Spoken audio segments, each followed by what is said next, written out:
우리는 누구나 문제를 안고 살아갑니다. 문제가 없는 사람은 한 사람도 없습니다. 우리는 살면서 크고 작은 문제들을 만나게 됩니다. 이런 문제들을 만나면 사람들은 그 문제를 해결하기 위해서 가장 손쉬운 방법을 찾습니다. 어떻게 하면 이 문제를 가장 잘 해결할까 하면서 가장 좋은 방법을 찾습니다. 그 문제를 해결해 줄 수 있는 사람을 찾거나 또 힘을 가진 사람을 찾아가서 문제를 해결하려고 합니다. 하지만 하나님을 믿는 성도는 문제를 해결할 때 가장 먼저 하나님을 찾아야 합니다.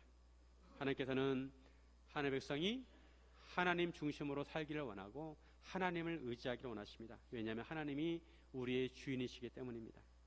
우리가 인생의 문제를 만날 때 어떻게 해야 하는지 함께 나누기를 원합니다. 첫째, 눈에 보이는 도움보다 하나님을 전심으로 신뢰해야 합니다. 사람은 도움을 구할 때 먼저 눈에 보이는 것에 도움을 요구하기 쉽습니다. 하지만 우리 눈에 보이는 것보다 먼저 하나님을 신뢰해야 합니다. 아사왕은 41년 동안 유다를 통치했습니다. 대체적으로 평온한 시대였습니다. 아사왕이 통치한 지 10년 동안 평온했고 또 그 이후에 아프리카에 있는 구스가 대군을 몰고 쳐들어왔지만 하나님의 도우심으로 물리치게 되었습니다. 그리고 아사왕 제15년에 종교개혁을 일으키고 모든 백성들이 하나님 앞에 언약을 다시 맺음으로 평온한 시대가 되어서 35년까지 20년 동안 또 평온한 시기가 있었습니다. 오늘 본문에 보면 이스라엘 왕 바하사 사이에 일생 동안 전쟁이 있었다고 말씀합니다. 이스라엘이 남유다와 북이스라엘로 나뉘어진 이후에 서로 긴장 관계였습니다. 우리나라도 해방 후에 남과 북이 나뉘어지고 또 전쟁을 통해서 휴전선이 가로막게 되었습니다. 그래서 남과 북이 한 민족이지만 서로 교류가 없습니다. 오히려 서로 적대감을 가지고 대치 중에 있습니다. 바라기는 분단된 나라가 속히 복음적으로 통일되기를 바랍니다. 이스라엘도 남유다와 북이스라엘이 대치된 상황에서 남유다 아사왕과 북이스라엘 바하사 사이에 전쟁이 있었다는 것입니다. 북이스라엘 초대왕 여로보암은 백성들이 하나님의 성전에 있는 예루살렘으로 가지 못하도록 배달과 단에 송아지를 만들어 놓고 거기에서 제사를 드리라고 했습니다. 남유다를 경계한 것이고 북이스라엘 사람들이 남유다로 내려가지 못하게 하였습니다.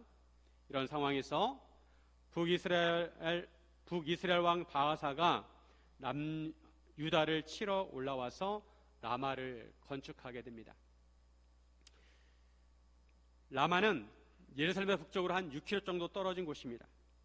그곳에 성읍을 건축해서 북이스라엘 사람들이 남쪽으로 가지 못하게 한 것입니다. 그러나도 북이스라엘 사람들 중에서 남유다 아사왕과 하나님께서 함께 하심을 보고 많은 사람들이 이동하게 되었습니다. 바하사는 이것을 막고자 했습니다. 그래서 휴전선을 설치하듯이 남쪽으로 는 길목에 라마를 건축한 것입니다. 유다 왕 아사는 예루살렘에서 가까운 곳에 라마를 건축한 것을 보고 위기감을 느꼈습니다.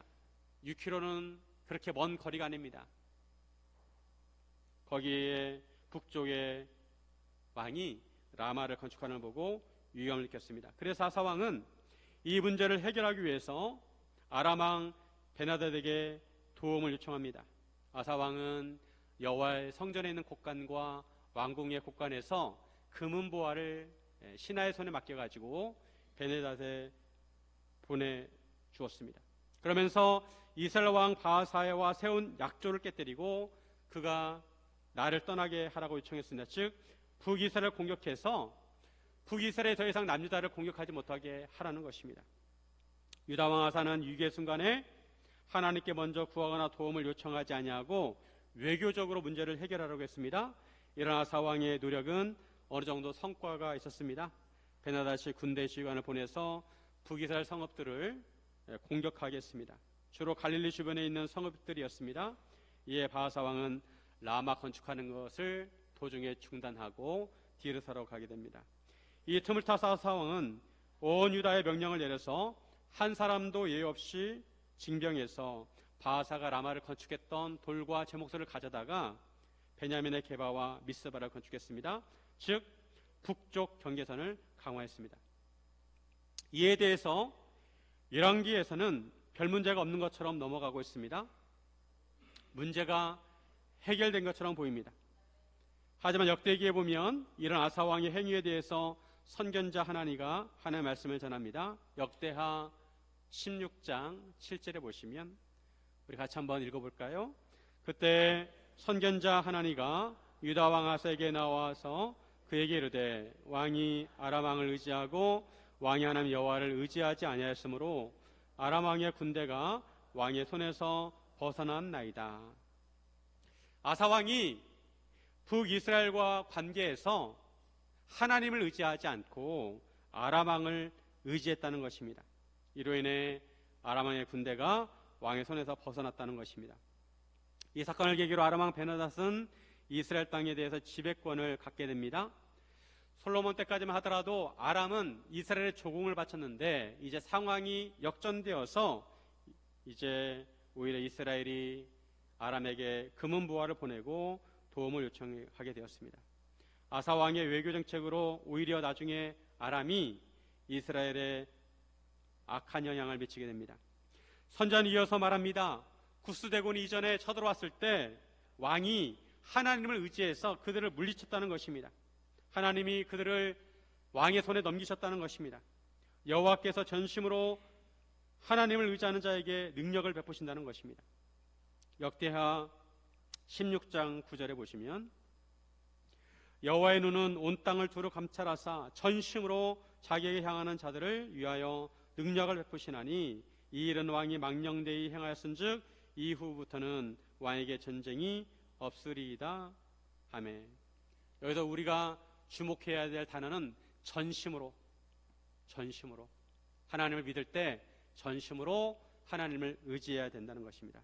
그리고 망령되이, 왕이 망령되이 행했다는 것입니다. 즉 망령되이 행했다는 것은 전심으로 하나님을 의지해야 되는데 전심으로 의지하지 않은 것이 망령되이 행한 것입니다. 아사왕은 이전의 경험을 살리지 못했습니다. 구스대군을 물리칠 때는 전심으로 하나님을 의지했기 때문에 물리치게 되었습니다. 그런데 시간이 오래 지나고 나서 아사왕은 착각을 하게 됩니다. 하나님을 전심으로 의지하기보다 다른 것을 보게 됩니다. 그래서 북이스라엘과의 문제를 해결하기 위해서 하나님을 의지한 것이 아니라 외교적으로 해결하려고 했다는 것입니다. 즉 베나닷을 의지했습니다. 이것은 망령되이 행한 것입니다. 우리도 우리의 문제를 해결할 때 전심으로 하나님을 의지해야 합니다. 왜냐하면 하나님은 우리 인생의 주인이시고 우리 하나님의 백성이기 때문에 하나님을 전심으로 의지해야 합니다. 모든 문제를 해결할 때 가장 먼저 하나님을 의지하고 찾아야 합니다. 사람은 눈에 보이지 않는 것보다 눈에 보이는 것을 더 의지하고 찾는 습성이 있습니다. 하나님은 영이시기에 우리 눈에 보이지 않습니다. 그래서 하나님을 의지하기보다 옆에 있는 사람이나 전화할 수 있는 사람을 의지합니다. 우리가 경제 문제나 건강 문제나 인간관계 문제나 또 미래 문제를 해결할 때 바나삿을 조심해요. 베나닷을 찾아서는 안 되고 하나님을 전심으로 의지해야 합니다. 눈에 보이는 베나닷을 조심하시기 바랍니다. 제가 이전에 섬기던 교구에서 어떤 집사님의 딸이 유치원 다니고 있었는데 그 딸이 사고가 났습니다. 하굣길에 차에서 내렸는데 그만 운전기사가 이 아이를 보지 못하고 후진하다가 아이를 깔고 지나갔어요. 그 어린아이의 배를 차가 지나가게 되었습니다. 병원에 갔는데 의사 선생님이 부모에게 이제 준비하라고 했습니다. 가망이 없다는 것입니다. 그 무거운 차가 아이 배 위에 올라갔으니까 그 배가 어떻게 됐겠습니까? 내부에 있는 장기가 다 파열되지 않았을까요? 그렇게 위급한 상황에서 그 부모는 교구 식구들에게 중보기도를 요청했습니다. 교우 식구들은 다 함께 전심으로 하나님께 간절히 기도했습니다. 그것처럼 하나님께 전심으로 매달렸을 때 그 아이가 깨어나게 되었습니다. 그리고 거의 1년 가까이 치료를 한 끝에 눈 한쪽만 빼고 나머지가 다 정상적으로 회복이 되었습니다. 하나님께서 기적을 일으켜 주신 것이죠. 우리가 하나님께 전심으로 의지할 때 하나님께서 우리를 돌봐주십니다. 우리는 눈에 보이는 베나다시 아니라 눈에 보이지 않는 하나님을 전심으로 의지해야 합니다. 사랑하는 여러분, 하나님을 전심으로 의지하시기를 주님의 이름으로 축원드립니다. 둘째, 하나님의 말씀은 반드시 현실이 됩니다. 하나님의 말씀은 아무리 시간이 오래 지나더라도 반드시 이루어집니다. 이 말씀은 우리가 귀에 딱지가 앉을 정도로 많이 들었을 것입니다. 그런데 아무리 이 말씀을 많이 들어도 사람들은 실제로 마음으로 정말 하나님의 말씀이 모두 다 반드시 이루어질까 의심하는 사람들이 있습니다. 남유다의 아사왕 둘째에 여로보암의 아들 나답이 북이스라엘 왕이 되었습니다. 그래서 2년 동안 북이스라엘을 다스립니다. 나답은 그의 아버지 여로보암처럼 여호와 보시기에 악을 행했습니다. 그리고 이스라엘 백성에게도 죄를 범하겠습니다. 그런데 이스라엘 족속에 바하사라는 사람이 있었는데 이 사람이 쿠데타를 일으켜서 나답을 죽이게 되었습니다. 27절에 보시면 이에 이스라엘 족속 아이야의 아들 바하사가 그를 모반하여 블레셋 사람에게 속한 깃보돈에서 그를 죽였으니 이는 나답과 온 이스라엘의 깃보돈을 에워싸고 있었음이더라. 그 당시에 북이스라엘은 블레셋에 속한 깃보돈을 에워싸고 공격하고 있었습니다. 블레셋과 전쟁 중에 있었습니다. 근데 그 전쟁터에서 바하사가 나답을 죽였습니다. 바하사는 남유다 아사왕 셋째의 북이스라엘 왕이 되었습니다.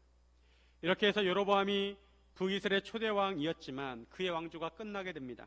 바하사는 나답만 죽인 것이 아니라 여로보암에게 속한 모든 사람들을 다 멸절시켰습니다. 29절에 왕이 될 때 여로보암의 온 집을 쳐서 생명인 자를 한 사람도 남기지 아니하고 다 멸하였는데 여호와께서 그의 종 실로 사람 아야를 통하여 하신 말씀과 같이 되었으니 바하사가 이처럼 여로보암의 집안 사람들 한 사람도 남기지 아니하고 다 멸한 것은 이것은 선지자의 말씀이 예언이 이루어진 것입니다. 아야 선지자는 여로보암에게 하나님의 말씀을 전해준 사람입니다. 아야가 여로보암을 처음에 만났을 때 그가 입고 있던 새 옷을 벗어가지고 그 옷을 12조각으로 나눴어요. 그 중에 10조각을 주면서 하나님께서 솔로몬에게서 나라를 빼앗아서 너에게 줄 것이다 이렇게 예언을 말했습니다. 그러면서 왜 그렇게 하느냐 그 이유를 말씀하시는데 솔로몬이 이방신을 섬기고 하나님의 율법과 법도를 지키지 않는다는 것입니다. 솔로몬이 우상을 섬기기 때문에 나라를 쪼개서 여러분에게 주신다고 하신 것입니다. 그러면서 내가 하나님의 명령에 순종하고 다윗처럼 하나님의 명령과 율례를 잘 지키면 다윗의 집을 세워주신 것처럼 너의 집을 세워줄 것이라고 말씀하셨습니다. 그러면 여로보암은 어떻게 해야 합니까? 솔로몬을 반면교사 삼아야 하고 솔로몬처럼 행하면 안 되고 다윗처럼 행해야 합니다. 그런데 막상 여로보암이 북이스라엘 왕이 되고 나서는 솔로몬처럼 행합니다. 금송아지를 만들어 놓고 사람들이 예루살렘에 가지 못하도록 베델과단에서 제사를 드리게 합니다. 자기 마음대로 절기를 정하고 백성들이 남쪽으로 가지 못하도록 즉 예루살렘의 성전에 가지 못하도록 막습니다. 막상 왕이 되고 나서는 그는 하나님을 섬기는 왕이 아니라 자기 자신을 섬기는 왕이 되었습니다. 이스라엘 백성들을 하나님께로 인도하는 것이 아니라 우상을 섬기게 했습니다. 여로보암은 타락한 왕이 됐습니다. 하나님께서 선지자를 보내서 경고를 하시는데도 아랑곳하지 않았습니다. 한 번은 여로보암이 자기 아들 아비야가 병이 들어가지고 이제 쓸 방법이 없어가지고 선지자 아이에게 자기 아내를 변장해서 보냅니다. 아야는 늙어서 눈이 멀었었는데 하나님께서 다 알려주십니다. 이 아야는 여로보암 아내에게 하나님의 말씀을 전합니다. 그 아이가 죽는다는 것입니다. 그리고 여로보암의 집이 망한다고 했습니다. 열왕기상 14장 13절과 14절에 보시면 온 이스라엘이 그를 위하여 슬퍼하며 장사하려니와 여로보암에게 속한 자는 오직 이 아이만 묘실에 들어가리니 이는 여로보암의 집 가운데에서 그가 이스라엘의 하나님 여호와를 향하여 선한 뜻을 품었음이니라. 여호와께서 이스라엘 위에 한 왕을 일으키신즉 그가 그날에 여로보암의 집을 끊어 버리리라. 언제냐 하니 곧 이제라. 오히려 어린 나이에 일찍 죽는 아비야만 묘실에 들어간다는 것입니다. 그리고 여로보암의 나머지 가족들은 다 비참하게 죽을 것이라고 했습니다. 이 예언대로 여호와께서 이스라엘 한 왕을 일으켜서, 즉 아비사를 일으켜서 여로보암의 가정을 심판하셨습니다. 바이사가 여로보암의 뒤를 이어서 왕이 된 나답을 죽이고 북이스라엘 왕이 되었습니다. 아이야 선지자를 통해서 주신 말씀이 그대로 심판의 말씀이 이루어지게 된 것입니다. 바이사가 여로보암의 온 집안 사람들을 한 사람도 남기지 않고 멸했습니다. 여로보암의 가족은 비참한 종말을 맞이하게 되었습니다. 심판의 말씀이 이루어지게 되었습니다. 이것은 여로보암이나 나답이 여호와의 경고의 말씀을 무시했기 때문입니다. 하나님께서 처음부터 여로보암에게 말씀하셨고 경고하셨습니다. 그런데 그것을 무시했기 때문에 심판의 메시지가 성취가 되었습니다. 하나님께서는 여러 사람들을 통해서 하나님의 말씀을 전하게 하십니다. 제사장들은 백성을 대표해서 하나님의 성전을 섬기는 동시에 백성들에게 하나님의 말씀을 가르쳤습니다. 그리고 선지자들도 하나님의 말씀을 직접 받아서 그때그때 필요한 말씀을 전했습니다. 그렇다 보니 선지자가 전하는 하나님의 말씀은 주로 심판의 말씀, 경고의 말씀이었습니다. 그리고 제사장들이 전하는 말씀은 주로 위로의 말씀이었습니다. 제사장들은 주로 위로의 말씀을 전했고 선지자는 주로 경고의 말씀을 전했습니다. 둘 다 하나님의 말씀입니다. 그러면 우리는 한쪽 말씀만 듣는 것이 아니라 양쪽 다 말씀을 들어야 합니다. 우리는 모두 하나님의 말씀에 귀를 기울여야 합니다. 하나님의 위로의 말씀에도 귀를 기울이지만 경고의 말씀에도 귀를 기울여야 합니다. 사람들은 하나님의 위로의 말씀을 선호합니다. 하나님의 은혜로운 말씀, 축복의 말씀을 듣기 원합니다. 그래서 유튜브에서 설교를 듣더라도 자기가 좋아하는 말씀만 듣습니다. 그러면 알고리즘에 의해서 자기가 좋아하는 말씀만 뜹니다. 반면에 경고의 말씀과 심판의 말씀은 듣기 싫어합니다. 그래서 음식을 편식하듯이 말씀도 편식합니다. 성경을 읽을 때도 골고루 읽지 않고 자기가 좋아하는 말씀만 읽습니다. 하지만 성경에는 시가서도 있고 복음서도 있지만 선지서도 있습니다. 우리는 모든 하나님의 말씀에 귀를 기울여야 합니다. 오늘 본문에서는 하나님의 심판의 말씀이 반드시 이루어진 것을 보여주고 있습니다. 한편으로 우리는 또한 하나님의 심판의 말씀이 반드시 이루어진다는 것을 믿는 동시에 하나님의 약속의 말씀도 반드시 이루어짐을 믿어야 합니다. 하나님께서 우리에게 구원의 메시지도 주셨습니다. 하나님께서 타락한 남유다를 멸망시키시면서 예레미야 선지자를 통해서 70년 후에 돌아올 것을 말씀하셨습니다. 예레미야 29장 10절에 같이 한번 읽습니다. 여호와께서 이와 같이 말씀하시니라. 바벨론에 70년이 차면 내가 너희를 돌보고 나의 선한 말을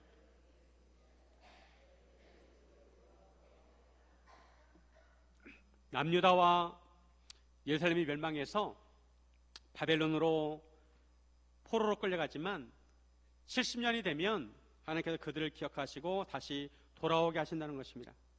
이 말씀은 실제로 성취가 되게 되는데 스룹바벨과 에스라와 느헤미야를 통해서 이스라엘 백성이 다시 예루살렘으로 돌아오게 되었습니다. 이 하나님의 말씀은 반드시 현실이 됩니다. 머릿속에만 머무는 말씀이 아닙니다. 심판의 말씀도 현실이 되고 약속의 말씀도 현실이 됩니다. 성경에 아직도 이루어지지 않은 심판의 말씀도 있고 약속의 말씀도 있습니다. 언젠가는 모르지만 그 말씀이 반드시 이루어질 줄로 믿습니다. 그래서 우리는 하나님의 말씀이 반드시 이루어짐을 믿고 말씀을 기억해야 합니다. 그리고 한 가지 유념할 것은 시간이 아무리 오래 흘러도 하나님의 말씀은 성취된다는 것입니다. 하나님의 말씀은 영원한 말씀이고 하나님께서 잊지 않으십니다. 하나님께서 모든 역사를 주관하시고 이끌어 가십니다. 하나님은 침묵하시는 것 같지만 일하고 계십니다. 지금도 일하고 계십니다. 예수님께도 예수님께서 이 땅에 오신 것도 실은 오래전에 하셨던 하나님의 말씀이 이루어진 것입니다. 하나님의 언약이 이루어진 것입니다. 구약시대 여러 선지자를 통해서 예수 그리스도에 대한 예언의 말씀을 주셨는데 그 말씀 그대로 말씀이 육신이 되었습니다. 예수님께서 성육신하셨습니다. 예수님께서 오셔가지고 사람의 눈으로 볼 수 있게 되었고, 귀로 들을 수 있게 되었고, 손으로 만질 수 있게 되었습니다. 신이 하나님의 말씀을 전하셨고 어떻게 살아야 하는지 본을 보여줬습니다. 우리는 예수님 때문에 얼마나 행복한지 모릅니다. 여러분, 예수님 때문에 행복하십니까? 하나님의 언약이 성취되는 것이 얼마나 우리에게 유익한지 모릅니다. 예수를 믿는 자에게 하나님의 사랑을 느끼게 하십니다.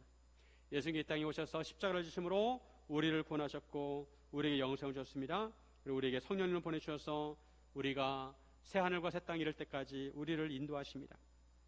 우리에게 소망이 있습니다. 하나님께서 일하시는 방식입니다. 우리에게 먼저 언약을 주시고 그 언약을 이루어 가십니다. 앞으로도 그렇게 하실 것입니다. 그러기 우리는 하나님 언약이 반드시 현실이 된다는 것을 믿어야 합니다. 앞으로 우리가 예수님처럼 부활하게 될 줄로 믿습니다. 죽어도 우리가 부활할 줄로 믿습니다. 그리고 예수님이 다시 오실 줄로 믿습니다. 왜냐하면 우리의 그런 언약을 주셨기 때문입니다. 사랑하는 여러분, 하나님의 말씀이 반드시 현실이 됨을 믿으시기를 주님의 이름으로 축원드립니다.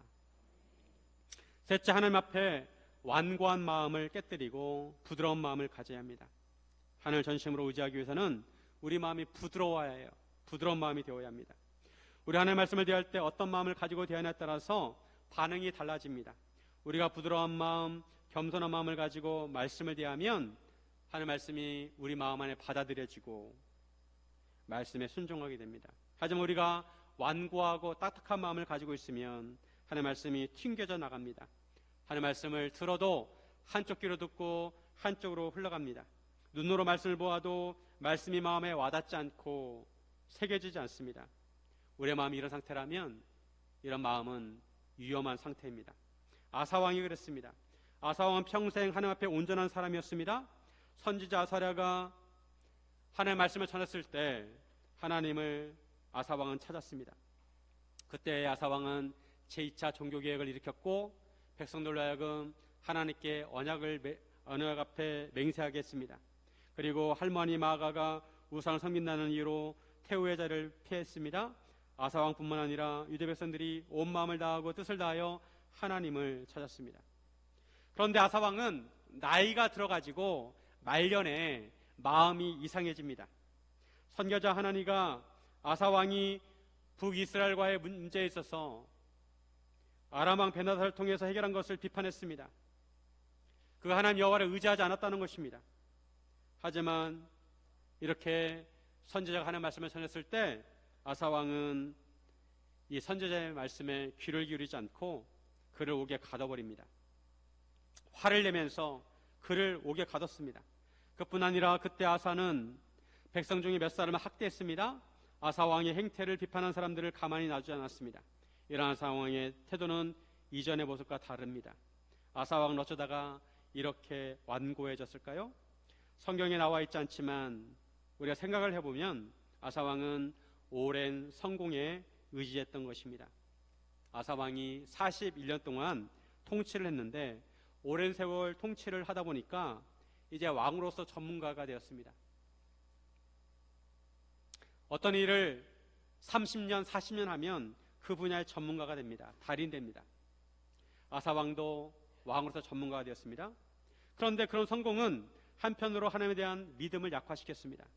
아사왕이 성공적으로 나라를 통치할 수 있었던 것은 바로 그의 믿음이었습니다. 그 하나님을 의지하여 하나님의 율법대로 나사를 다스렸습니다. 우상을 없애고 하나님의 율법대로 살려고 했습니다. 구스대군이 쳐들어왔지만 하나님을 의지함으로 물리쳤습니다. 아사가 왕으로서 성공할 수 있었던 것은 그 하나님을 온전히 믿었기 때문입니다. 그런데 시간이 오래 흐르다 보니까 헛갈리게 되었습니다. 자기의 성공적인 오랜 통치 경험이 하나님에 대한 믿음보다 우선시 되었습니다. 자신에 대한 확신이 하나님에 대한 믿음보다 더 강했습니다. 그래서 말년에는 하나님께서 보내신 선견자도 무시하게 되었습니다. 우리가 신앙생활을 오래 하다 보면 헛갈릴 때가 있습니다. 그 모든 것이 하나님의 된 것인데도 자신의 경험과 노하우로 성공하였다고 생각을 합니다. 하나님을 의지하기보다 자신의 경험과 경력과 지식을 의지합니다. 결국 하나님이 아니라 자기 자신을 믿게 됩니다. 이것이 지나치면 독불장군이 됩니다. 그 누구의 말도 듣지 않습니다. 목회자도 그렇습니다. 목사도 헛갈릴 때가 있어요. 자기의 능력과 힘으로 사역을 해온 것인지 아니면 하나님의 은혜로 사역을 하는 것인지 헛갈려 합니다. 자신을 지나치게 맹신한 경우가 있습니다. 이런 경우 하나님의 말씀보다 자기 생각을 더 중요하게 생각합니다. 요나 선지자는 하나님의 명령을 받고 니느웨로 가는 것이 아니라 다시스로 도망을 갔습니다. 하나님께서 풍랑과 큰 물고기를 통해 요나를 다시 데려다가 다시 니느웨로 보내십니다. 요나는 하나님의 사명을 받고 니느웨에 가서 하나님의 말씀을 전했습니다. 그러나 니느웨 사람들이 회개하여 하나님께서 심판을 내리지 않자 요나는 기뻐하는 것이 아니라 오히려 화를 냅니다. 하나님께서 박넝쿨을 주셨다가 거두셨을 때도 그는 분노하면서 자기 생각이 옳다고 주장했습니다. 요나의 문제는 하나님의 뜻보다 자기 생각을 더 고집하는 완고한 마음이었습니다. 그는 하나님의 자비보다 자신의 판단을 앞세웠고 끝까지 자기 생각을 굽히지 않으려고 했습니다.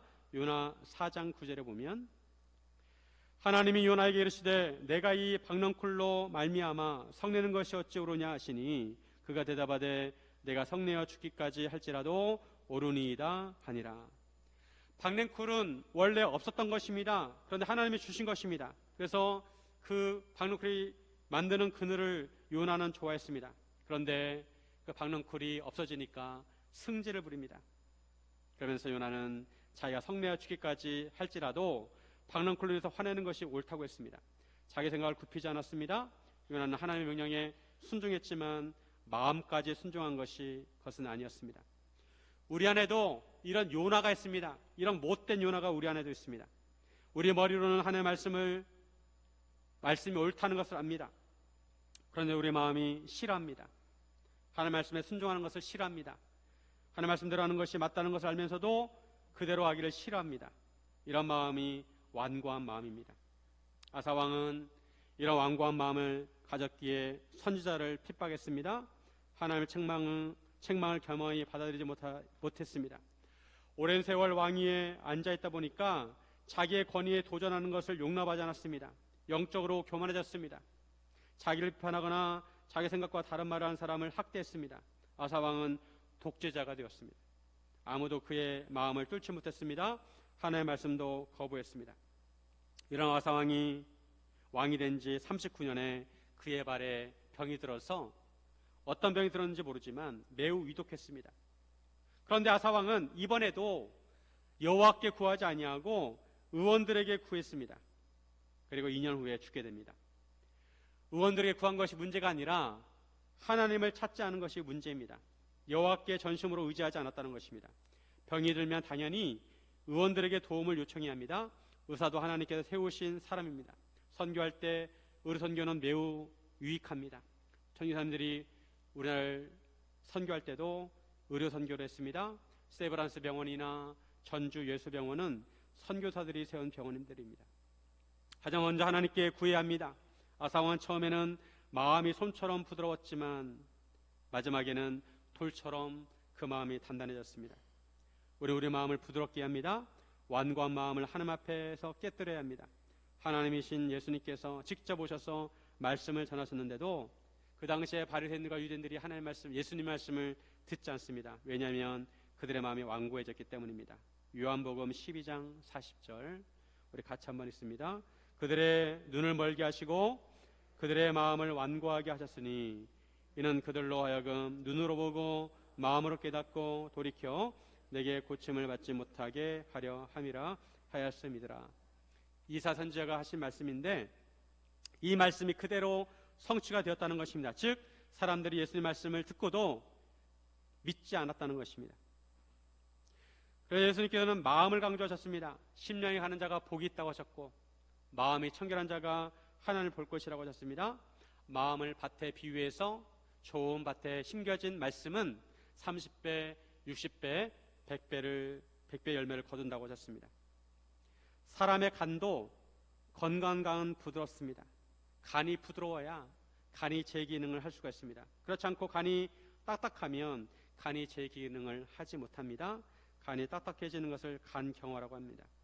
간이 많은 일을 하는데 간이 건강하도록 잘 관리합니다. 마찬가지로 우리 마음도 잘 관리해서 항상 부드러운 마음이 되어야 합니다.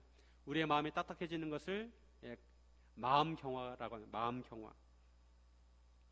자동차 앞유리에 흙이 묻으면 운전자는 앞을 제대로 볼 수가 없습니다. 처음에는 작은 얼룩 하나였지만 그대로 되면 점점 시야가 가려집니다. 결국 위험한 상황을 보지 못하게 됩니다. 마음의 교만도 이어갔습니다. 처음에는 작은 자존심 하나, 작은 고집 하나입니다. 그런데 그것을 회개하지 않고 계속 붙들고 있으면 점점 하나님의 뜻이 보이지 않습니다. 나중에는 하나님의 말씀이 들려도 받아들이지 못합니다. 아사는 처음에 하나님을 바라보던 사람이었습니다. 그러나 말년에는 자신의 경험과 판단을 더 신뢰하게 되었습니다. 결국 영적 시야가 흐려졌습니다. 교만은 한순간에 생기는 것이 아니라 조금씩 마음을 덮어가는 먼지와 같습니다. 우리의 마음을 부드럽게 만들려면 딱딱한 마음을 깨뜨려야 합니다. 손톱과 발톱을 주기적으로 우리는 깎습니다. 그렇지 않으면 긴 손톱을 통해서 다른 사람을 상처를 줍니다. 마찬가지로 우리 마음도 주기적으로 깎아야 합니다. 이를 위해서 성령님께서 오셨습니다. 에스겔 36장 20절에 또 새 영을 너희 속에 두고 새 마음을 너희에게 주되 너희 육신에서 굳은 마음을 제거하고 부드러운 마음을 줄 것이며. 예수님께서는 마음이 온유하고 겸손하십니다. 우리는 예수님과 같은 마음을 가져야 합니다. 아사왕은 젊은 날에는 하나님을 의지했지만 말년에는 자신을 의지했습니다. 처음에는 선지자의 말을 들었지만 나중에는 선지자를 가두었습니다. 처음에는 마음이 부드러웠지만 나중에는 마음이 굳어졌습니다. 하나님께서 오늘 우리에게 원하시는 것은 대단한 능력이 아닙니다. 하나님 말씀 앞에 주님 말씀하십시오. 제가 듣겠습니다. 라고 하는 그런 자세입니다. 그 다음 부드러운 마음입니다. 지금 하나님께서는 전심으로 하나님을 의지하는 사람을 찾으십니다. 물 한 통에 돌멩이와 스펀지를 함께 넣었습니다. 시간이 지나도 돌멩이는 물을 흡수하지 못합니다. 겉만 젖을 뿐입니다. 하지만 스펀지는 물을 빨아들여 가득 머금습니다. 같은 물에 들어갔지만 결과는 다릅니다. 문제는 물이 아니라 재질입니다. 하나님의 말씀도 마찬가지입니다. 같은 예배를 드리고 같은 성경을 읽어도 어떤 사람은 말씀이 마음에 스며들어서 변화되지만 어떤 사람은 아무런 변화가 없습니다. 같은 사람이라 하더라도 어떤 때는 말씀이 들어오는가 하면 어떤 때는 말씀이 들어오지 않습니다. 이것은 말씀의 문제가 아니라 마음의 문제입니다. 사랑하는 여러분, 우리가 문제를 만나면 하나님을 가장 먼저 찾고 하나님의 말씀이 반드시 이루어짐을 믿고 완고한 마음을 깨뜨리고 부드러운 마음으로 말씀을 받으시기를 바랍니다. 그래야 우리 인생이 내 경험을 의지한 사람이 아니라 끝까지 하나님을 전심으로 찾는 사람으로 기억되기를 주님의 이름으로 축원드립니다.